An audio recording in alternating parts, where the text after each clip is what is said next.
Des textes de l'Antiquité décrivent déjà le symptôme le plus spectaculaire de l'hépatite, la jaunisse.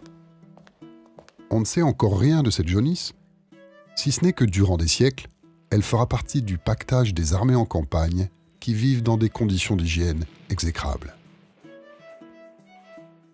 Au milieu du XIXe siècle, le Tchèque Karel Rokitansky décrit pour la première fois le virus hépatique. Peu de temps après, la guerre de sécession embrase les États-Unis. L'hépatite décime les troupes. En 4 ans, plus de 50 000 cas sont dénombrés. Les progrès arrivent au XXe siècle. Pendant la Première Guerre mondiale, on découvre que les matières fécales sont liées à la transmission de la maladie. Au milieu du siècle, la première ponction du foie permet d'observer les dégâts.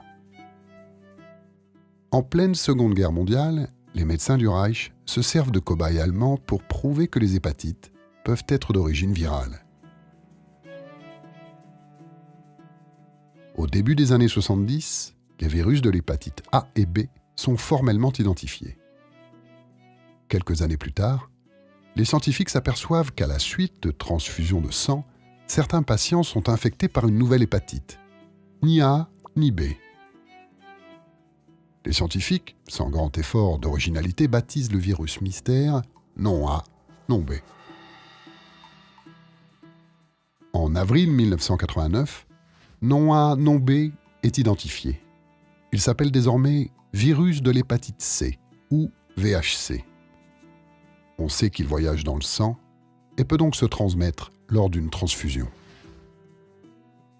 Vers la fin des années 90, les produits sanguins sont enfin mieux contrôlés. Mais le nombre de personnes infectées continue d'augmenter. Premier coupable, la réutilisation de seringues contaminées par les toxicomanes. Depuis les années 90, l'hépatite C se soigne avec une combinaison d'une protéine, l'interféron, et d'un antiviral, la ribavirine. Mais le taux de guérison n'excède pas les 50%, et les effets indésirables sont fréquents et handicapants. L'arrivée, fin 2013, d'une nouvelle génération de traitements, baptisée AAD pour antiviraux d'action directe, est une petite révolution. Mais cette révolution a un prix exorbitant.